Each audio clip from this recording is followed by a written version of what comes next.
Hi friends, welcome back to my channel. It's Raysong and we are back with our Pokemon Violet playthrough. We're gonna tackle yeah, I guess we'll tackle math. You do get some good stuff from doing this. You don't get like an achievement or anything for doing all of your classes, but you get... Hello everyone, nice to meet you. My name's Miss Time and I will be your math teacher. Sorry to put you all on the spot at the start of class, but let me ask you a quick question. Do you enjoy numbers, arithmetic, and the like?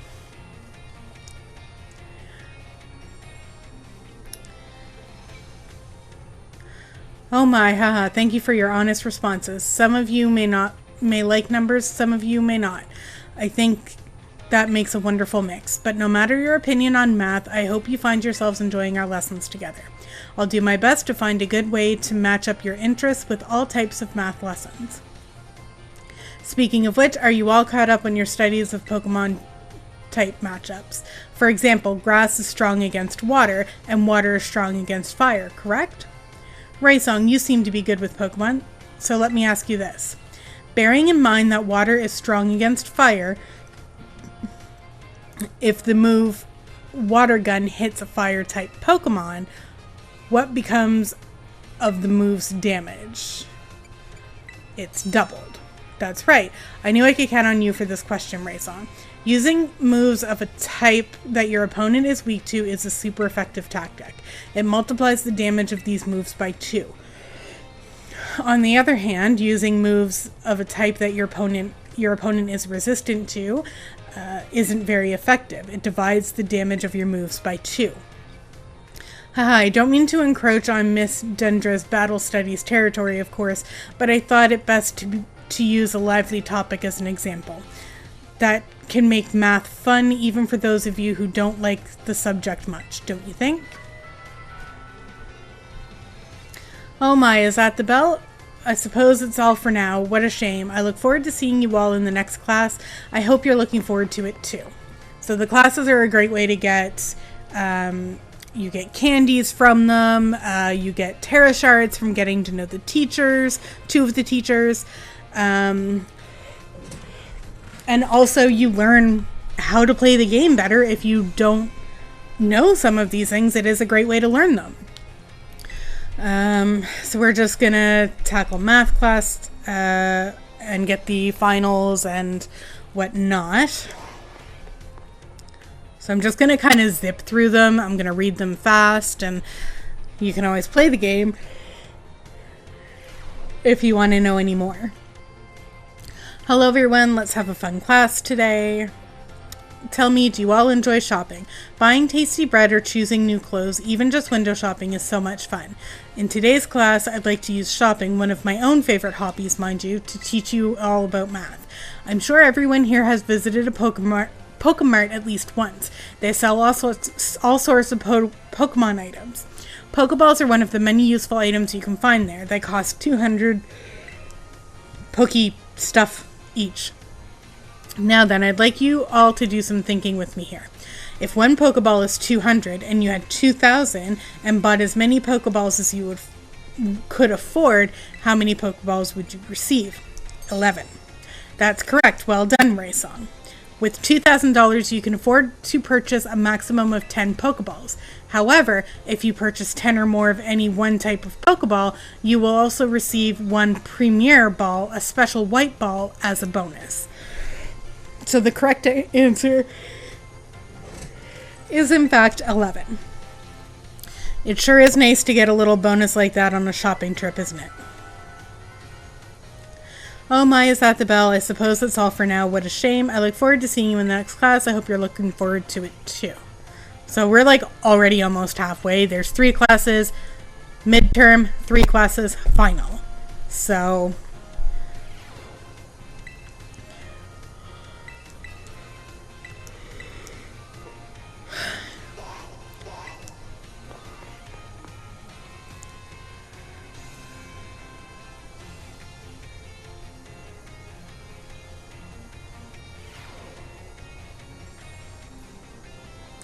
Hello everyone, let's have a fun class today. Tell me, do you all enjoy fortune telling, horoscopes, and the like? I think it feels great to read your horoscope and see that it says good luck is coming your way. So today I'd like to teach you all math while focusing on the topic of luck. Perhaps you have heard the following phrase crop up during your Pokemon battles before: a critical hit. When a Pokemon's attack lands as a critical hit, the damage it deals is increased by half. In other words, it does 1.5 times as much damage as it normally would. It is truly luck that determines whether your Pokemon lands a crucial hit, or critical hit, or has one landed on it. This can cause a great upset in battle. Does anyone know what the percent chance of a Pokemon landing a critical hit is? I'm gonna say it's about a 4%. That's correct. Well done, Raysong. The chance of landing a critical hit is said to be 1 in 24, which figures to roughly 4.17%. The odds are more favorable for certain moves, though, why moves such as Stone Edge and Shadow Claw have about a 12% chance. You can also use a move called Focus Energy or an item known as a Dire Hit. Both raise the critical hit ratios by 2 stages. That's a 50% chance to land a critical hit. It feels great to land a critical hit, but perhaps not so great to be struck by one. There is a surprising amount of mathematical probability hidden in the Pokemon battles, you know.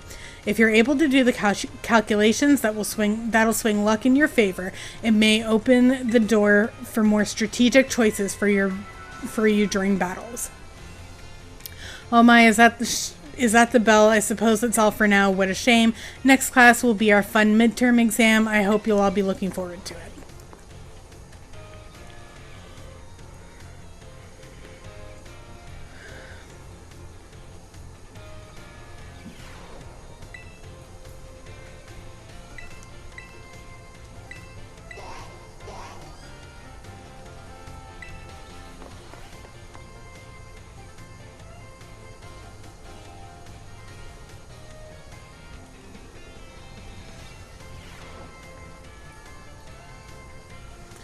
Alright everyone, it's time to begin our midterm exam. I'm sure the fun experience you all had in my class will serve you well as the answer. So water gun against a fire type does double. Razor leaf on a fire type does half. We get 11 Pokeballs, and it's a 4% chance to hit. And it does 1.5 times the damage. Time's up. Alright. Let's see how you did. Do go and ask for your scores at the front desk, then take a nice break.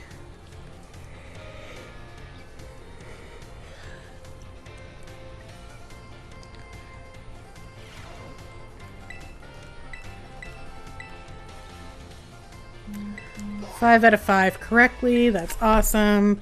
So we got 5 small candies.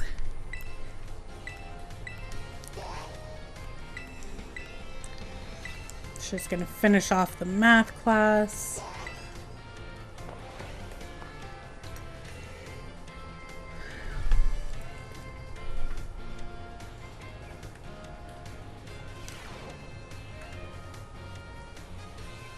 Hello everyone, well done on the midterm exam. Some of you earned perfect scores and others seems to have had a bit of trouble, but I can tell you all tried your best.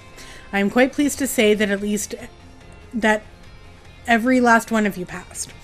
I can only assume this means you have all come to love numbers. Stay sharp and try your best for the rest of my classes too. Speaking of staying sharp, do you know how that word applies to Pokemon battles? That's right, it has to do with stat boosts. A Pokemon's stat can rise and fall throughout the course of battle, correct? For example, if a Pokemon uses the move Work Up, its attack and special attack will rise by 1 stage each. And as you may know, each time a Pokemon's attack or special attack rises 1 stage, moves affected by that stat will deal 50% more damage. If that same Pokemon from our previous example were to use Work Up again, both its attack and special attack will have been risen by 2 stages total.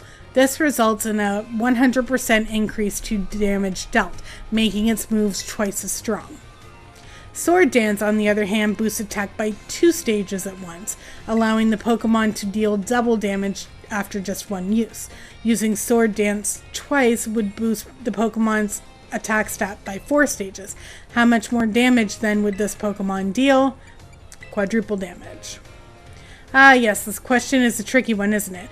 Just because it boosts the Pokemon's stat by 4 stages doesn't mean it's quadrupled. Each stage that a Pokemon's attack or special attack is raised increases its damage by 50%. So, being raised 4 stages will increase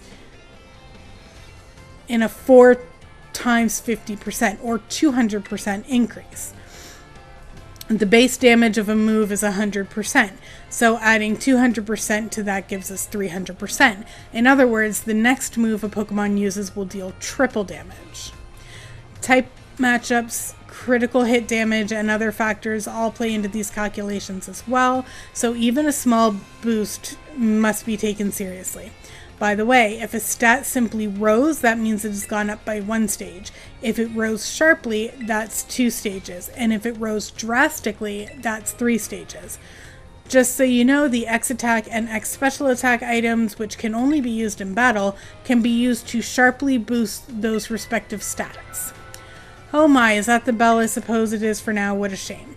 Today's lesson was a little difficult, so be sure to review what you learned in order to stay sharp. I'll see you again in the next class.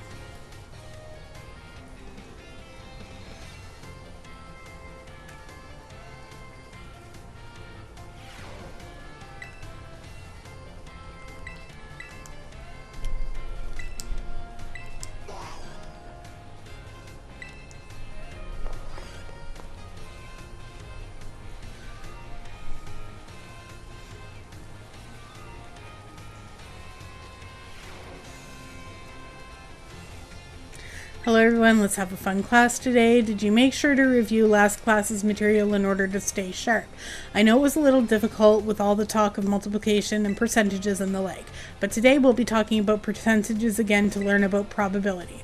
That may sound like we're going to have another difficult class, but did you know that all of you already deal with probability on a regular basis? Pokemon moves generally have a property called accuracy, which determines the probability that they will hit. The accuracy of tackle is 100 or 100%. So if you were to use tackle 100 times, you could expect it to hit all 100 times. The move Hypnosis, which puts an opponent to sleep, has an accuracy of 60 or 60%. This means that you could expect it to hit 60 times on 100 uses. To put it another way, out of 100 uses, you could expect to miss 40 times. Many of the powerful moves often tend to have a lower accuracy, so when deciding whether to go slow and steady with moves that are sure to hit, or hard and fast but stronger but less accurate moves, you're definitely studying probability.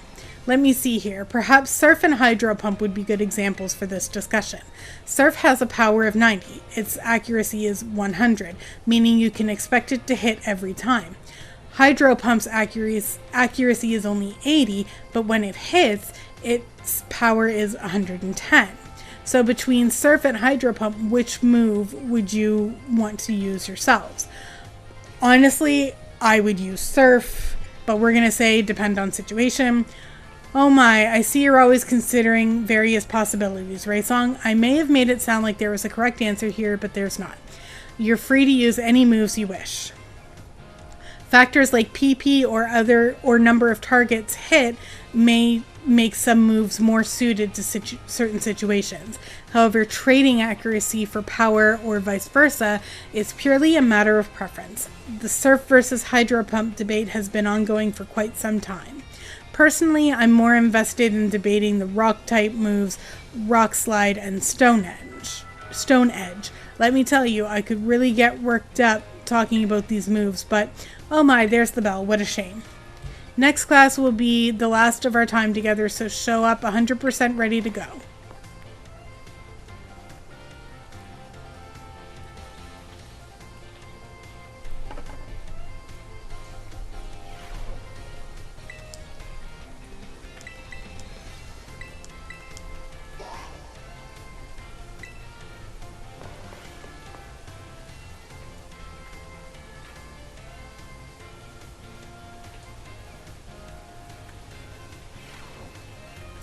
Hello everyone, I hope you can have fun once again today for our last class together. Last time we learned about probability using move accuracy as an example. Probability is quite an interesting subject. Did you know that in a class with 40 students, there is a 90% chance that 2 of them will have the same birthday? This is true even despite the fact that there are over 300 days in each year. Isn't that remarkable? But let's move on to today's topic before we get swept along with probability again. I've been teaching you all how to calculate damage in this class using examples like type matchups, critical hits, stat boosts, and the like. All of these variables are multiplied together to calculate damage dealt to an opponent. However, did you know there is an even simpler way to increase your damage of your Pokemon's moves? All you have to do is have your Pokemon use a move it shares a type with. So this is the whole stab thing I was telling you guys about earlier, like way at the beginning. If a rock type Pokemon uses the rock type move Stone Edge, the move's base power is 100 is multiplied by 1.5 to become 150. Ground and rock may seem like similar types, but if a ground type Pokemon uses Stone Edge, the move's power will remain at 100. Super effective moves and critical hits also add multipliers onto this little numerical increase. So it most certainly must not be taken lightly. Let me ask you a question to see if you understand what I'm talking about here. Say you have a move with a power of 100. A Pokemon that shares a type with this move uses it and hits an opponent that is weak to that type. What happens to that move's power? The power becomes 300, I believe. You did that calculation all in your head. Well done, Raysong. First, using a move that shares a type with its user multiplies the move's base power of 100 by 1.5, making the power 150.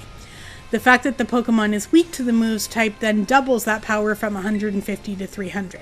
The original power of the move ends up being triple. Isn't that amazing? What's more, if a Pokemon terastallizes and its Terra type matches one of the original types, then the bonus it gets for using the move of that same type increases from 1.5 to 2. Of course, being able to use a lot of moves with different types is great as well. That's one way you can surprise your opponent. In the end, your own innate characteristics are what will really let you shine the most. Bear in mind this is true for both humans and Pokemon. It sure would make me happy if you could take those words to heart, but I suppose I should really have shared this basic advice right from our first lesson. My apologies. And just like that, class is over. The last of our time together flew by in the blink of an eye. It was so much fun to be able to teach all of you eager students about numbers. Next class will be our fun final exam. Be sure to review the material well in preparation.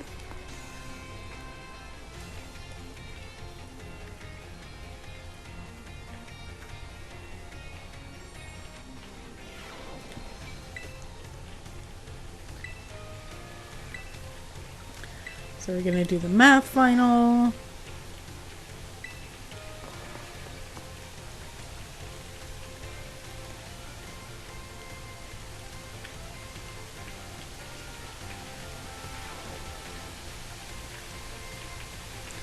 Alright everyone, it's time to begin our final exam. How many Great Balls could you purchase with $3,000 if one costs 600?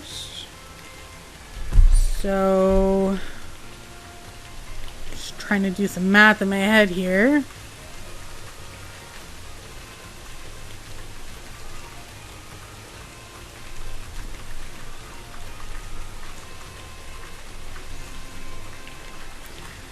So that'd be what? 5 Pokeballs? It's less than 10, so it would only be 5. If a water type move with the power of 100 lands a critical hit on a grass type Pokemon, what would the power be? 50. Under normal conditions, what % chance does Stone Edge have to land a critical hit? I believe Stone Edge is a 12% chance. If a Pokemon uses Sword Dance twice to boost its attack by 4 stages, how much damage will its physical moves then do? Triple damage. If a Rock-type Pokemon whose Terra type is Rock terastallizes, what will be the power of the Rock-type move be multiplied by? By 2. I'm sorry if you can hear the rain outside. It's been raining all day.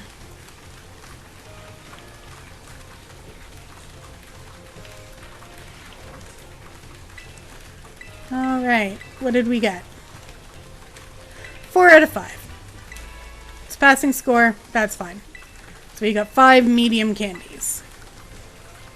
So, let's see.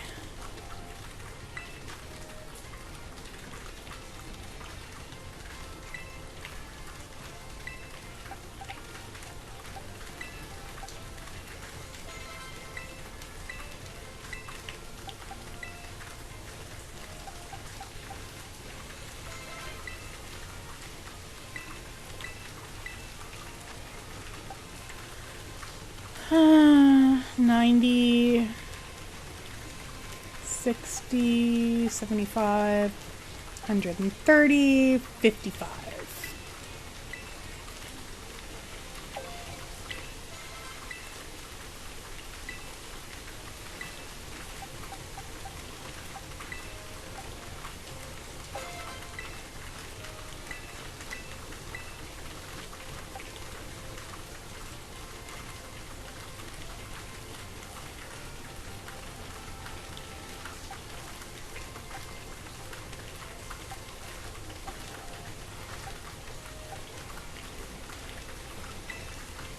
Get rid of Icy Wind.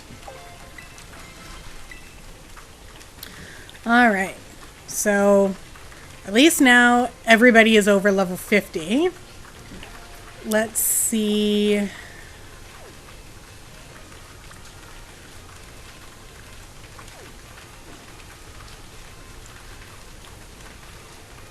Oh, we're okay. So we got all of the Titans, all of the Team Star, plus we did the last Team Star thing. And we did all of the gyms. So,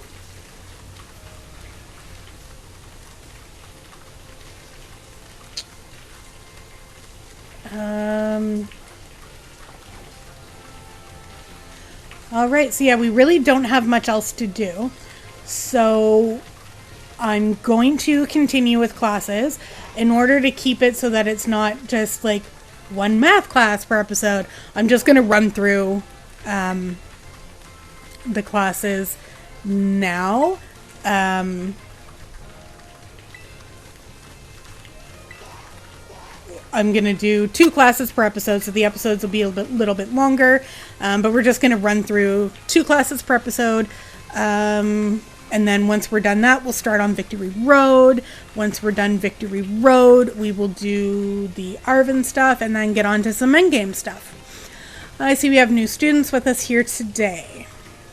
My name is Rayford. I will be the one to impart knowledge of the past to your little minds. History is a wonderful thing, truly splendid. The lives of our ancestors throughout history forged the path to the present in which we live. Today you shall learn about the most mysterious location in all of Paldea, the Great Crater. As you are all aware, a massive crater known as the Great Crater of Paldea exists in the heart of our region. The area inside the crater is called Area 0. The research of its geological strata and material composition has shown that the crater is in fact over 1 million years old. It was long believed that a certain something rested at the bottom of this mysterious crater.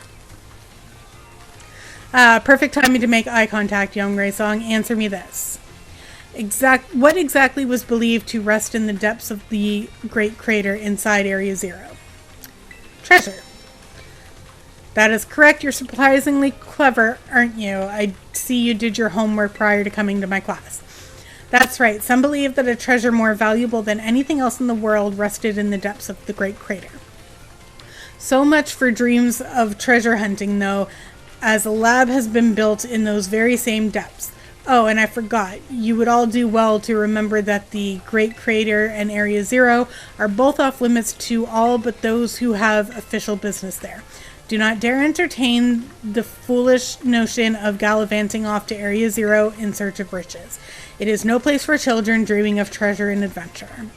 Besides, if it were possible to investigate the area, I would surely be the first to do so. Oh, is that the time already? I must have gotten swept up in filling your minds with knowledge. This ends today's lesson. We will unravel more history enigmas together next time.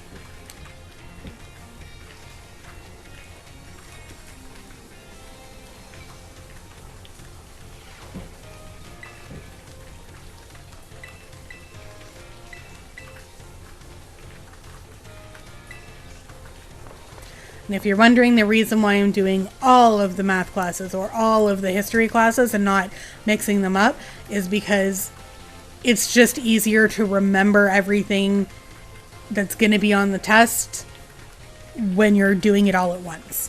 Greetings, my little students. Whatever you did yesterday is now part of history.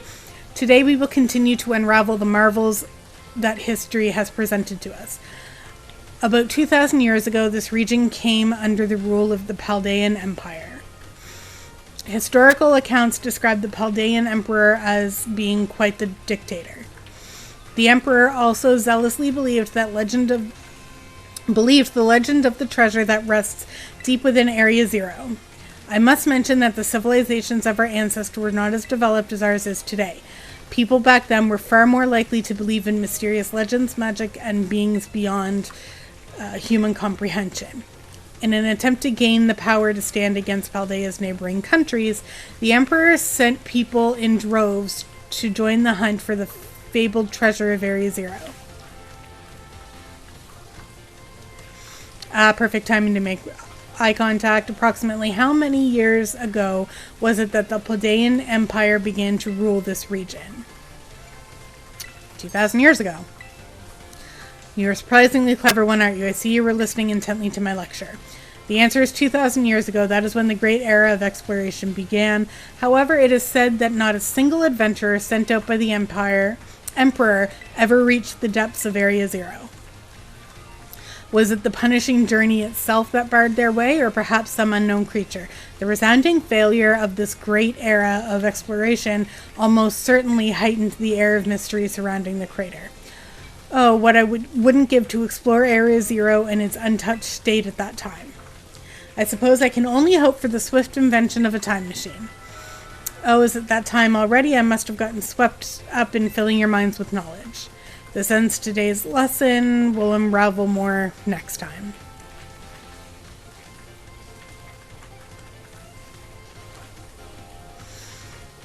The good thing with history is I find that a lot of her stuff is all the same. So I can kind of skip the stuff that she says every single class, like her beginning and her ending. Because I'm only going to read the stuff that you haven't heard, just for time's sake.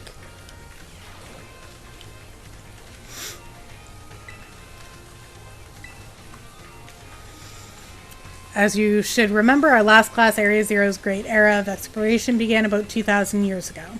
The era lasted for approximately 1,000 years, but not a single soul was able to venture all the way to the deepest reaches of Area Zero.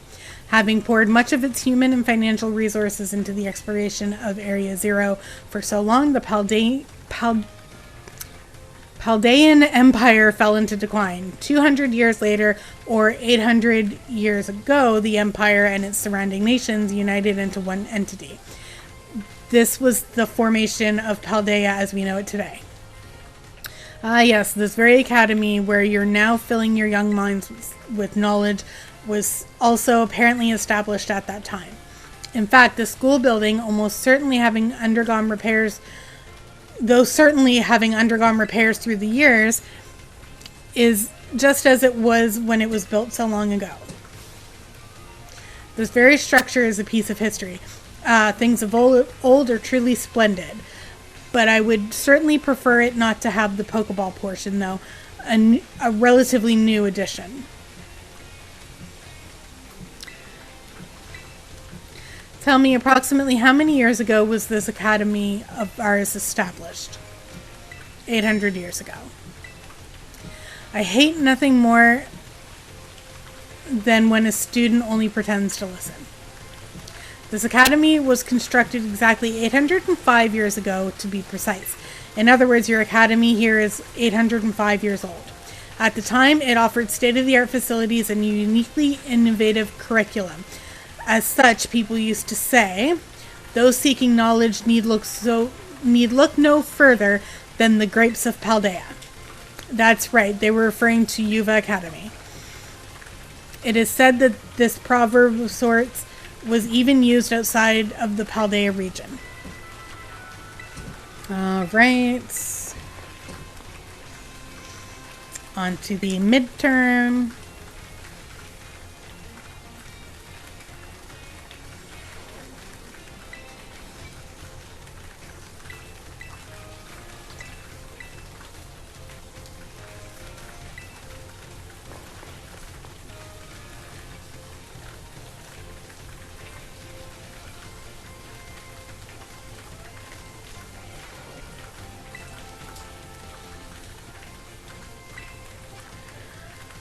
Okay. The name of the geological formation in the center of Paldea. The Great Crater. What is believed to rest in Area 0? Treasure. How many years ago did the Paldean Empire begin to rule this region? 2000. How many years ago was the academy built? 105.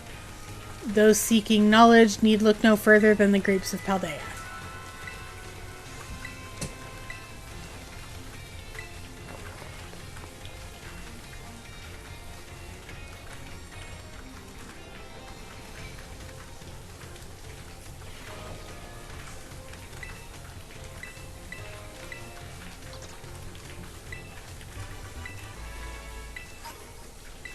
Five more small candies.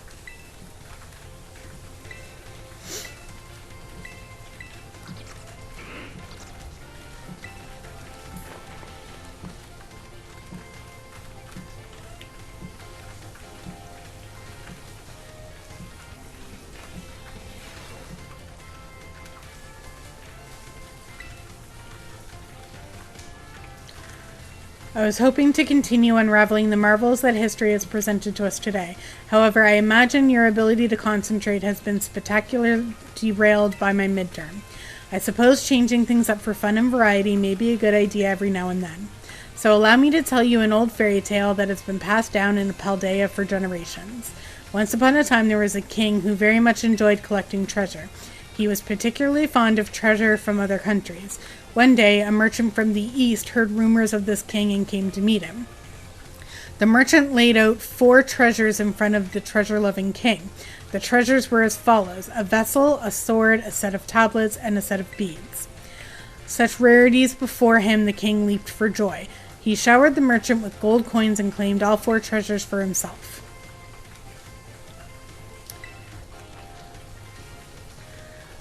I said that one of the treasures was a set of tablets. What do you think these tablets were? Wooden planks for writing on.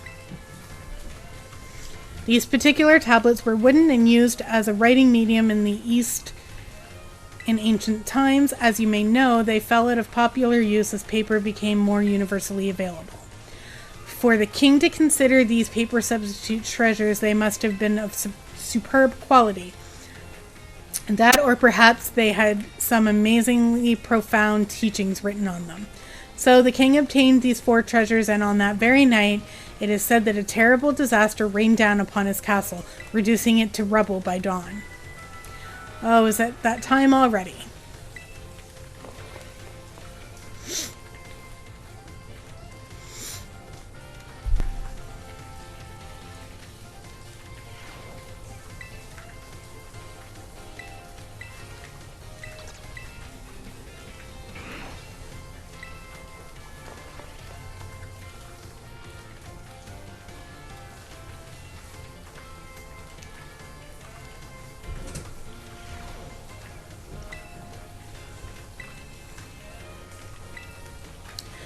All right.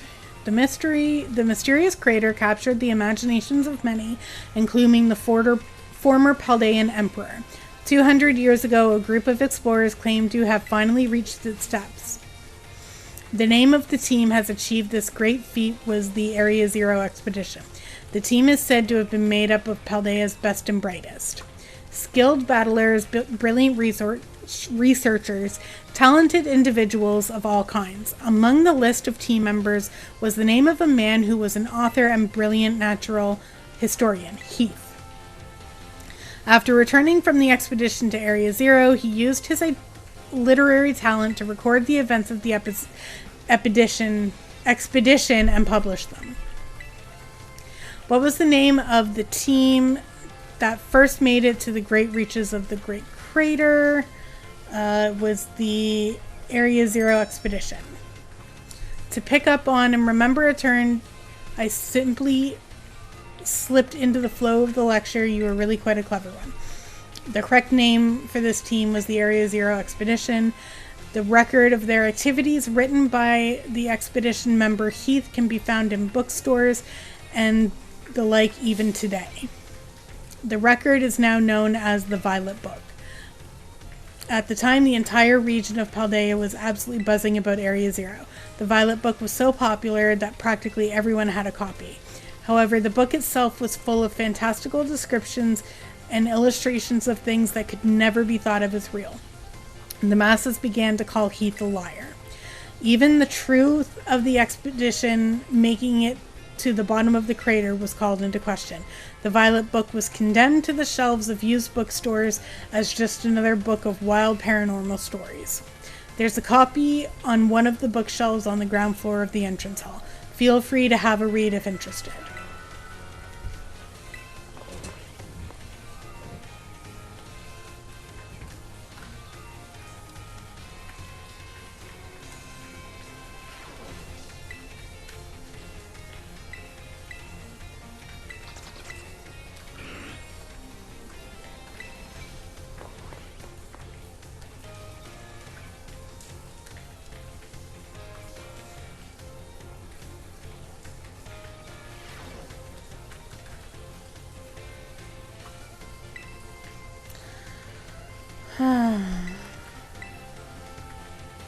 In our last class, I taught you about the Area Zero expedition of 200 years ago, correct?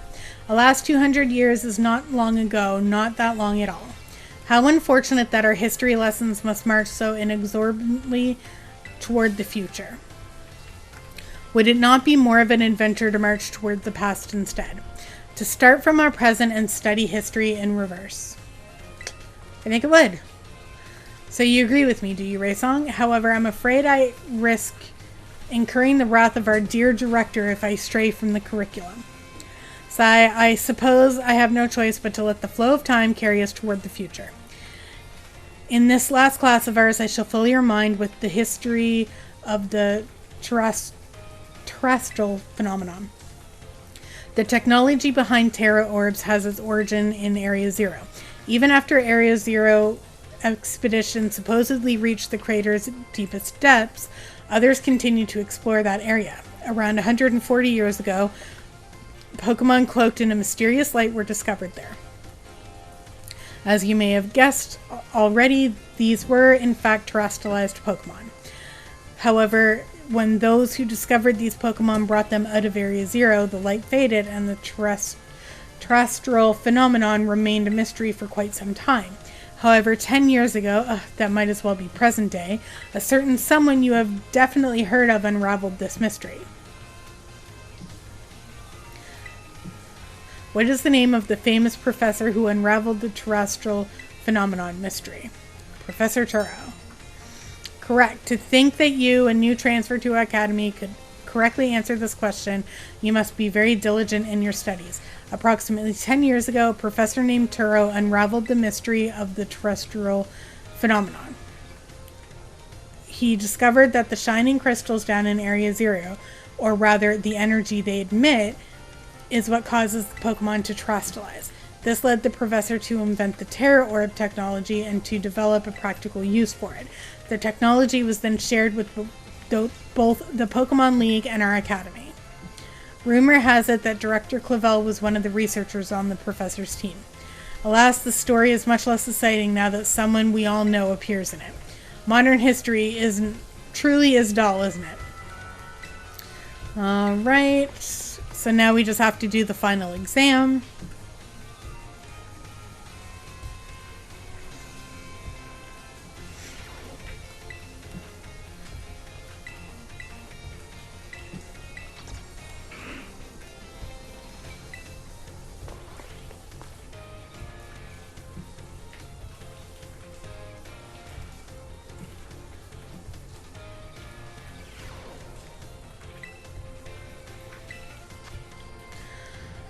What is the area within the Great Crater of Paldea called? Area 0. How many years ago was the Academy formed? Which of these did not appear in the Paldean fairy tale?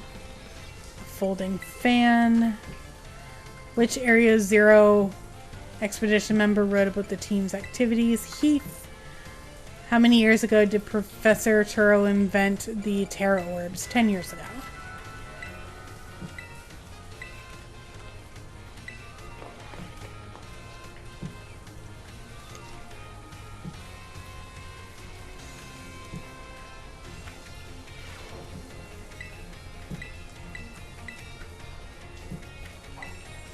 Five out of 5. So we have 3 classes left. So we will tackle those in the next 2 episodes, and then we will get on to Victory Road and the endgame Area 0 stuff. Don't forget that I post my videos every single day. Please like and subscribe. It does help me out so much. And I hope that you guys have a great rest of your day. TTFN.